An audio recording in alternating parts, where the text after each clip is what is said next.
Timoteo en el capítulo 1. Primera Timoteo en el capítulo 1.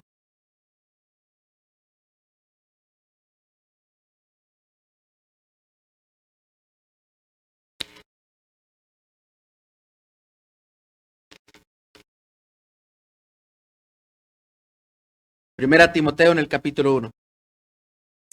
Y en el versículo 11. Voy a parar cuando crea necesario. Usted nada más sígame con su vista y en su lugar. No tiene que ponerse de pie ni nada. Solamente sígame. ¿Ya están ahí en la lectura, hermanos? Amén. Déjeme darle lectura. Dice así. Gracias al que me fortaleció. A Cristo Jesús, nuestro Señor. ¿Sí están ahí? ¿O no? Les miré cara de sorpresa. ¿Sí? Ok. Doy gracias al que me fortaleció. A Cristo Jesús, nuestro Señor, porque me tuvo por fiel, poniéndome en qué, hermanos? ¿En qué, hermanos? En el ministerio. ¿Qué dice la Biblia?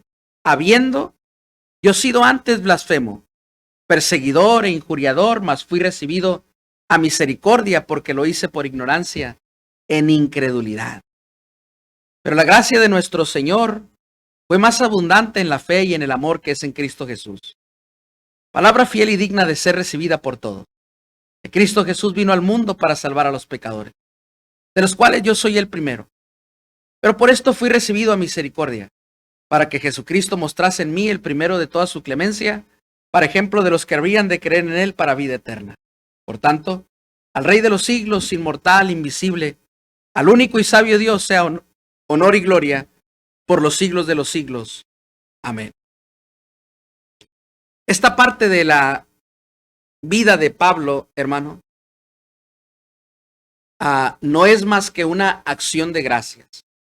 Él dice, doy gracias al Señor que me fortaleció. Y da una lista de cosas en las que el Señor lo fortaleció. Esta parte de la vida de Pablo simplemente es gratitud. Es un tiempo de acción de gracias. Porque Dios le salvó. No solamente eso. No solo lo salvó, pero Dios lo llamó, que es totalmente diferente. Dios lo salvó, Dios lo llamó y aparte Dios lo comisionó. Le dio una tarea. Como un misionero. Entonces el Señor le salva, el Señor le llama y el Señor aparte le comisiona. ¿Están conmigo, hermano? Ahora, escuche esta palabra, sin merecerlo. Sin merecerlo. Pero es que para entender por qué Pablo agradece a Dios, tenemos que entender quién era Pablo antes de ser Pablo. Antes de ser Pablo fue Saulo. Y quiero que veamos por qué agradece a Dios que su gracia fue grande en su vida. ¿Por qué Pablo distingue, hermano, la gracia de Dios en su vida como algo grande y maravilloso? Porque siendo quien era, merecía para su vida algo malo. Pero la gracia de Dios fue mayor. Dios no solamente nos salva, pero Dios nos llama. Dios nos comisiona. El fin de Dios no solamente es salvarnos, queridos hermanos. O somos salvos y de una vez para no contaminarnos, iríamos con el Señor. Pero el Señor nos salva, nos llama y nos comisiona. Para todos tiene salvación. Para todo el que cree. Para todo mundo tiene un llamado, cada quien conforme a sus dones particulares. Y para todos tiene una tarea, una comisión, según el talento que se le haya dado. Merezcamos o no merezcamos esa salvación, ese llamado, esa comisión, entendemos que es por su gracia. Dios nos salva, nos llama, nos comisiona, la mayoría sin merecerlo. Definitivamente entonces entendemos que es por su gracia. La mayoría de nosotros, hermano, no no estábamos en las mejores condiciones cuando Dios nos llamó. Quiere decir que no lo merecíamos. Pero Dios en su gracia quiere usarnos. Por lo tanto, nos salvó, nos llamó y nos comisionó. Y a causa de esto, hermano, estamos agradecidos. La mayoría tenemos gratitud en el corazón porque no lo merecíamos. Esa es la condición de Saulo. O esa es la condición del apóstol Pablo ya convertido. Pero ¿quién era Saulo?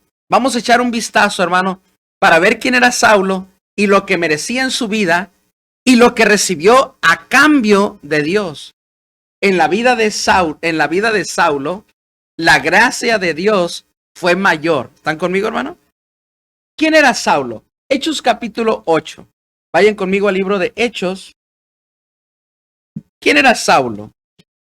Hechos capítulo 8, para entender cómo la gracia de Dios fue mayor en su vida. Hechos capítulo 8.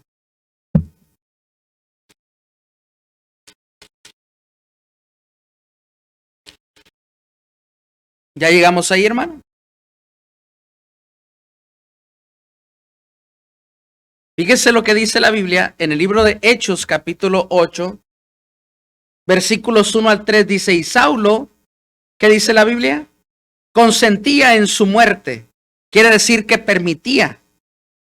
En aquel día hubo una gran persecución contra la iglesia que estaba en Jerusalén, y todos fueron esparcidos por las tierras de Judea y de Samaria, salvo los apóstoles. Hombres piadosos llevaron a enterrar a Esteban e hicieron gran llanto sobre él, y Saulo asolaba la iglesia y entrando a casa por casa, arrastraba a hombres y mujeres y los entregaba, ¿qué dice la Biblia, hermanos?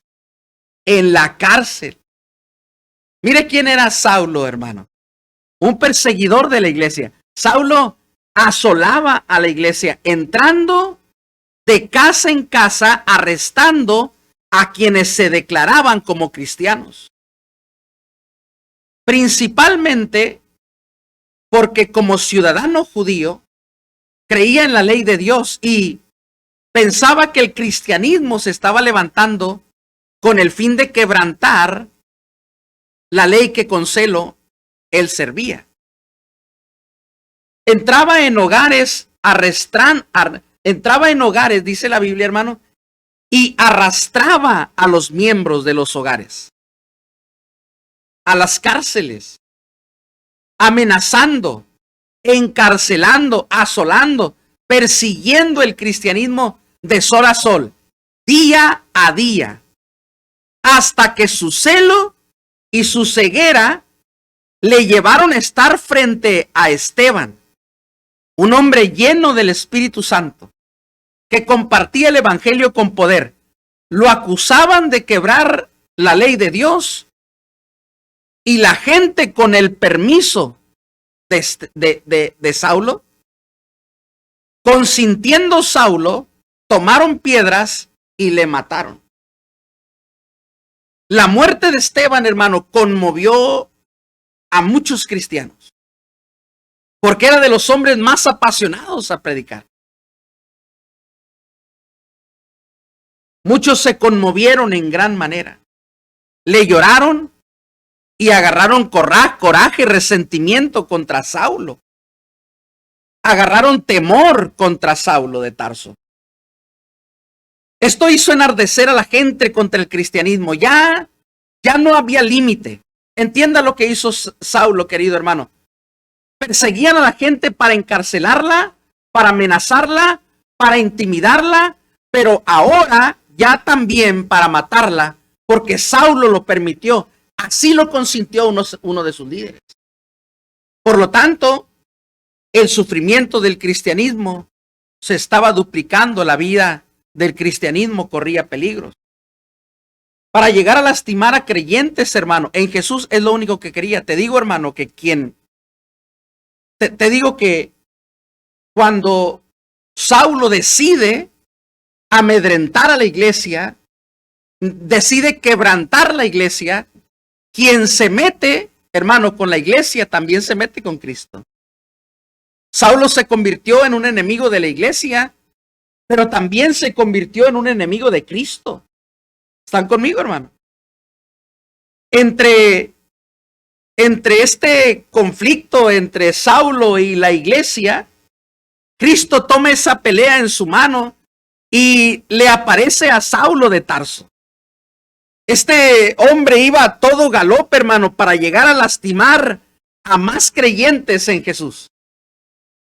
Le digo, hermano, que quien se mete contra la iglesia se mete contra Cristo, ¿eh? ¿Están conmigo? Inmediatamente Jesús, cuando ve que este hombre está amedrentando, haciendo sufrir a la iglesia, toma la pelea en su mano. Jesús frena el caballo de Saulo y Saulo cae a tierra y una voz está frente a él y le dice a Saulo: ¿por qué me persigues? ¿Qué no ves que dura cosa te es dar coces contra el aguijón? Saulo, sorprendido, hermano, por lo que pasa, le dice a la voz, al ser que lo tiene humillado en tierra, sin aún pelear, por cierto, hermano. Vaya, el pleito no comenzaba y ya lo tenía en tierra humillado. Amén. ¿Quién eres, Señor? La voz le dice: yo soy Jesús, el Salvador, a quien tú persigues. Lo que Jesús le dice, hermano, es: deja de golpear a quien te va a lastimar. Dura cosa te es dar golpes contra el aguijón. No hay quien pelee contra Dios, querido hermano, y venza. El Señor apenas había frenado el caballo, es lo único que había hecho, y ya lo tenía revolcado, humillado en tierra. ¿Están conmigo? Aquí hago una pausa en introducir la historia de Saulo, que es larga y yo la quise hacer muy corta, si no me iba a quedar tiempo para la enseñanza. Hago una pausa. ¿Cuántos han visto una película, hermano, donde el malo siempre se sale con la suya?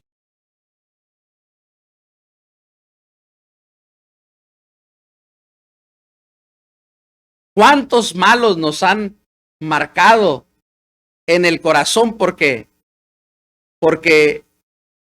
toman una víctima y se salen con la suya? Y otra víctima y se salen con la suya. ¿Están conmigo, no? Hace daño a alguien más y se sale con la suya y hace algo a alguien más y se sale con la suya y hace algo a alguien más. Y cuando va matando personas que más nos conmueve el corazón, a lo mejor las primeras 2, 3 personas no duelen, pero mientras va matando más protagonistas, más duele. ¿Están conmigo, hermano? Las persecuciones no dolieron tanto, hermano. Los encarcelamientos no dolieron tanto. Las aflicciones no dolieron tanto. Los golpes no dolieron tanto. Pero la muerte de Esteban, eso dolió al cristianismo. Eso lastimó el cristianismo. Estaban enojados, estaban amargados, estaban temerosos por causa de la existencia de Saulo y por este hombre que los perseguía. Y llega el defensor de la iglesia, llega el esposo de la novia y frena el caballo. Y allá va Saulo de Tarso dando vueltas y el Señor le aparece y dice: deja de golpear a mi iglesia. ¿Quién es el Señor? Soy Jesús. La pelea todavía ni comienza y ya está todo ciego y sin conocimiento. El malo, después de hacer tanto daño, hermano, ahora sí está delante del bueno de la película. ¿Sí están conmigo, hermano? Ahora escuche, hermano, no sé cuántos tienen imaginación, pero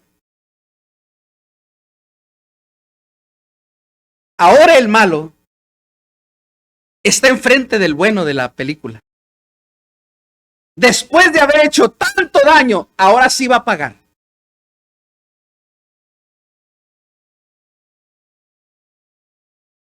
Y uno, si tienes imaginación, hermano, como tu servidor, cuando llega el momento que el malo va a pagar, no queremos que muera con una bala en la frente. No. Que sufra. E imaginamos 1000 maneras de morir.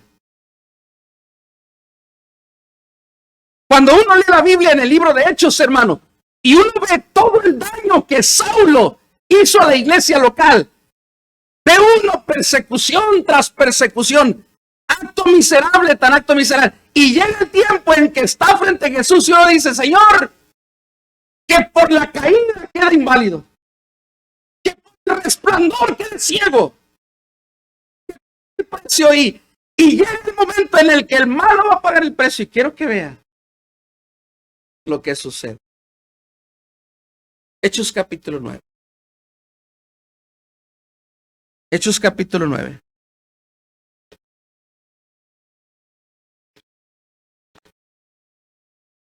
¿Están conmigo ahí? Y dice así la Biblia, hermanos, Saulo, respirando aún amenazas y muerte contra los discípulos del Señor, vino al sumo sacerdote y le pidió cartas para las sinagogas de Damasco, a fin de que si hallase algún hombre o una mujer de ese camino, fue a pedir cartas para traerlos presos a todos. Mas yendo por el camino, quería una orden de cateo para cada casa, hermano. Mas yendo por el camino, aconteció que al llegar cerca de Damasco, de repente le rodeó un resplandor de la luz del cielo. Ahora sí, chiquito, amén. Cayendo en tierra, oyó una voz que le decía, Saulo, Saulo, ¿por qué me persigues? Y él dijo, ¿quién eres, Señor? Y le dijo, yo soy Jesús a quien tú persigues. Dura cosa te es dar coces contra el aguijón. Él temblando y temeroso dijo, ¿quién eres? ¿Qué quieres, Señor, que yo haga? Y él le dijo, levántate y entra en la ciudad, que se te dirá lo que debes de hacer. Los hombres que iban con Saulo se pararon atónitos oyendo a la voz, mas sin ver a nadie. Entonces Saulo le levantó de tierra y se levantó de tierra y abriendo los ojos no veía a nadie. Así que llevándolo por la mano, le metieron a Damasco, donde estuvo 3 días sin ver y no comió ni bebió. Hasta ahí la cosa va bien. No había entonces en Damasco un discípulo, en Damasco un discípulo llamado Ananías, a quien el Señor le dijo en visión, Ananías, y él respondió, heme aquí. Y el Señor le dijo, levántate y ve a la calle que se llama Derecha, y busca en casa de Judas a uno llamado Saulo de Tarso. Porque he aquí, ¿qué dice la Biblia, hermanos? ¿Qué dice la Biblia? Porque he aquí, él ora. Y ha visto en visión a un varón llamado Ananías, que entra y le pone las manos encima para que recobre la vista. Entonces Ananías respondió, he oído, Señor, mucho acerca de este hombre. ¿Cuántos males ha hecho a tus santos en Jerusalén? ¿Están conmigo, hermano? Y aún aquí tiene autoridad de los principales sacerdotes para prender a todos los que invocan tu nombre, Señor. ¿Entiende, hermano? Ananías quería estorbar a lo que sabía que Dios iba a hacer. Señor, he oído mucho de ese hombre. No te fíes de él. No lo vayas a elegir. No lo vayas a llamar. No lo vayas a comisionar. Es un peligro contra la iglesia. Entonces Ananías respondió, he oído mucho acerca de este hombre, cuántos males ha hecho a tus santos en Jerusalén. Y aún aquí tiene autoridad, Señor. Versículo 15, el Señor le dijo, ve, porque instrumento escogido me es este, para llevar mi nombre en presencia de los gentiles y de reyes y de los hijos de Israel. ¿Por qué Dios salvó? ¿Por qué Dios llamó? ¿Por qué Dios comisionó a Saulo cuando merecía algo diferente? Porque la gracia de Dios es mayor. la gracia de Dios es mayor. Aunque Saulo merecía lo peor, la gracia de Dios es mayor. Su gracia es mayor. Dios lo salvó, Dios lo comisionó, Dios lo llamó y Dios lo usó porque su gracia es mayor. Lo convierte de la muerte a la vida porque su gracia es mayor. Lo convierte de Saulo a Pablo porque su gracia es mayor. De perseguidor de la iglesia a ser un perseguido porque su gracia es mayor. De enemigo a hermano en Cristo porque su gracia es mayor. En este caso, hermanos, Jesús tomó un asesino de cristianos, un perseguidor de la iglesia, y lo salvó. Pablo dijo, no me avergüenzo del evangelio, porque sé que es poder de Dios para salvación. Saulo se impactó por su propia convicción, por su propia conversión. Porque él entendió que la gracia de Dios con él fue mayor. Jesús salvó a un asesino, a un perseguidor de la iglesia, para llamarlo, comisionarlo y usarlo para servirle, para su honra y su gloria como un misionero. El Señor, aparte de salvarlo, lo comisiona.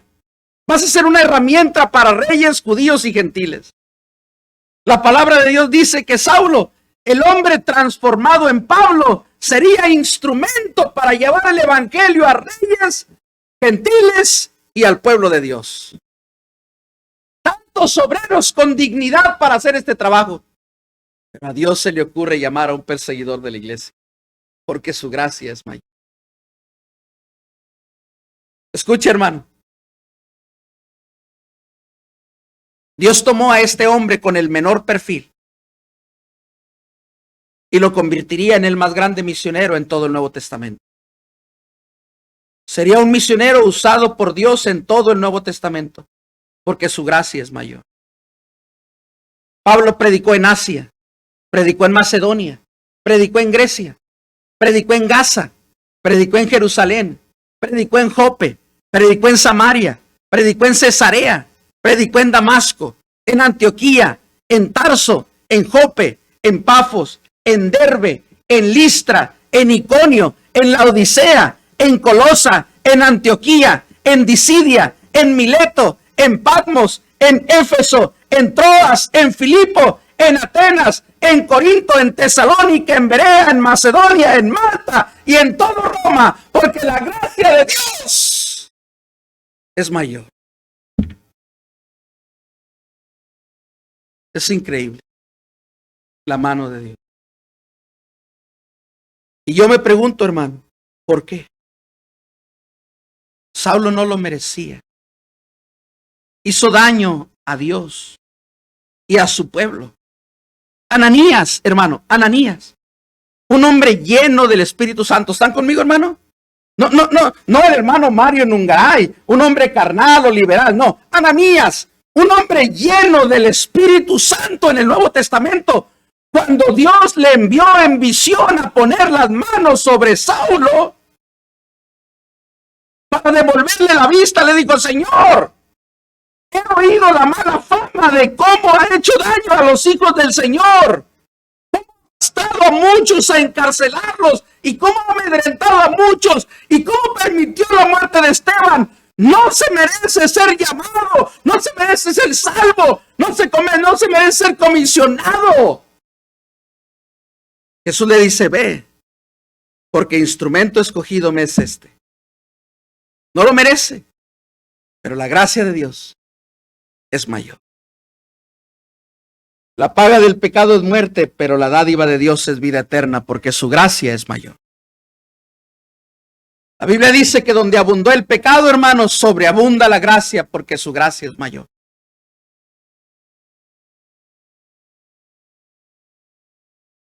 Lo vil y menospreciado debe ser desechado. Pero lo vil y menospreciado escogió Dios, porque su gracia es mayor. Tú y yo no somos lo mejor, hermano. Somos algo igual o peor que Saulo. Algunos no se casaron, se juntaron, pero luego corrigieron su vida. Y Dios los está usando, porque su gracia es mayor.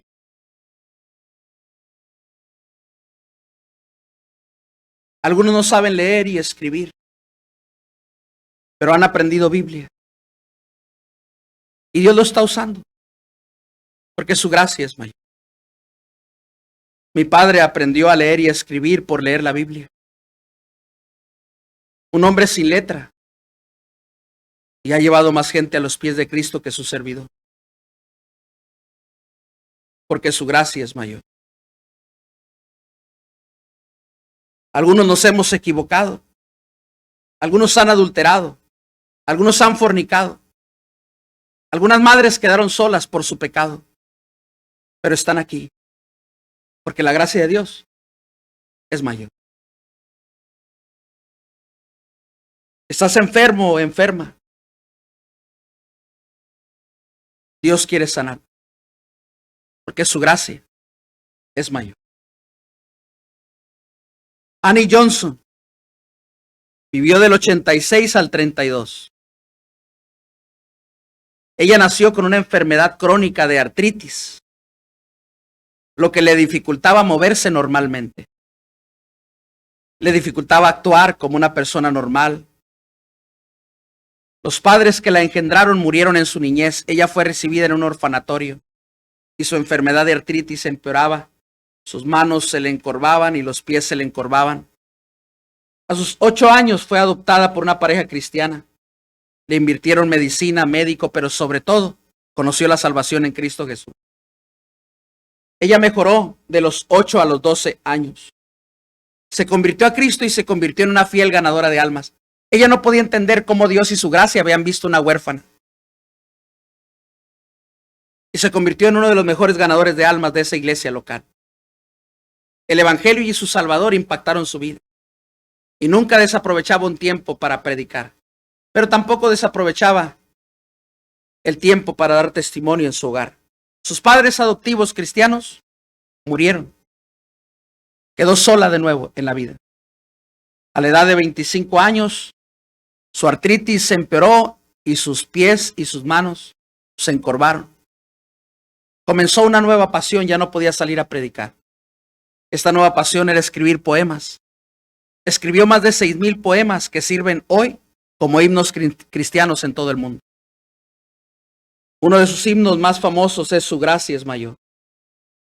El poema dice así: su gracia es mayor si las cargas aumentan. Su fuerza es mayor si la lucha es más cruel. Si más son las penas, mayor es su gracia. Si más son las cargas, mayor es su paz. Su amor no termina y su gracia no acaba. Un límite no hay al poder de Jesús, pues de sus inmensas riquezas en gloria abundan sus dones y abunda su amor. Si nuestros recursos se habrán agotado, si fuerzas nos faltan para caminar, si a punto ya estamos de desanimarnos, el tiempo ha llegado en que Dios obrará. Esa es su gracia. Esa es la gracia del Señor. ¡Qué amor mis pecados! Otro coro de la gracia de Dios de ella misma. ¡Qué amor mis pecados decide olvidar! Lanzados al mar no los quiero contar. Él siendo omnisciente olvida mi error. Mis faltas son muchas, pero su gracia es mayor. Paciente me aguarda en mi desviar. Un padre que tierno me llama al hogar. Recibe al débil y al vil pecador. Mis faltas son muchas, pero su gracia es mayor. Eso es la gracia de Dios. Eso es la gracia de Dios. ¿Por qué estamos aquí, hermano? Por pura gracia. ¿Por qué hemos sido salvos? Por gracia. ¿Por qué hemos sido llamados? Por gracia. ¿Por qué hemos sido comisionados? Por gracia. Qué hermosa oportunidad. Por la gracia de Dios tenemos de servir a nuestro Salvador. Vamos a orar. Todo ojo cerrado y todo rostro inclinado. Nadie está viendo. Mientras la música nos suena, hermano,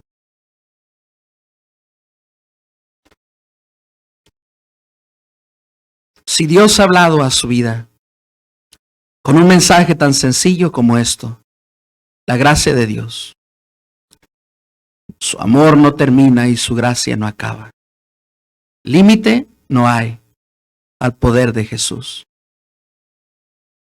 Y de sus inmensas riquezas en gloria, abundan sus dones, abunda su amor. Su amor no termina y su gracia no acaba.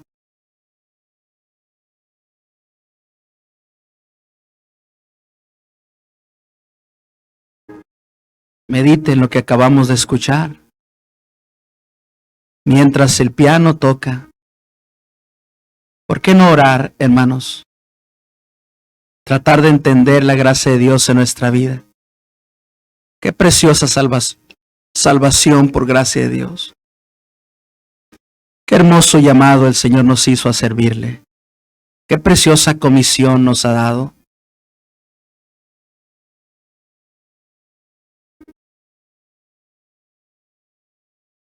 No hay límite, hermanos, al amor de Jesús. Tanto recibido por gracia. Tanto puesto en nuestras manos por amor. ¿Qué haremos con esa gracia? Nos ha llamado, nos ha comisionado y nos quiere usar. No lo merecemos, pero para su gloria debemos de servirle. Que Dios nos use para Él. Pastor.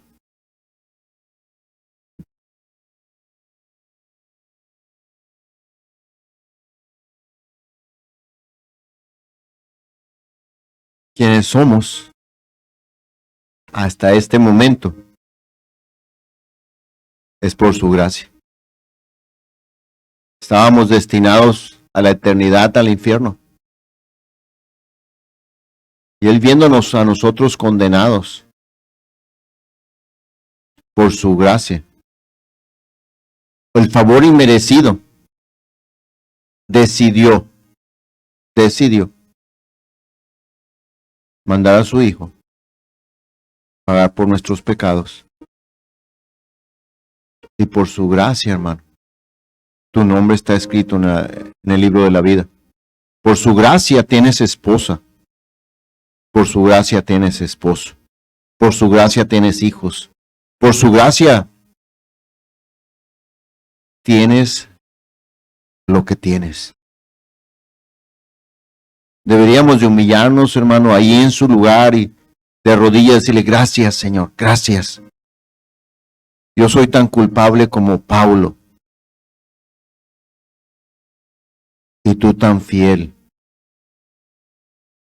Oh Padre Celestial, todo lo que he logrado ha sido por tu gracia.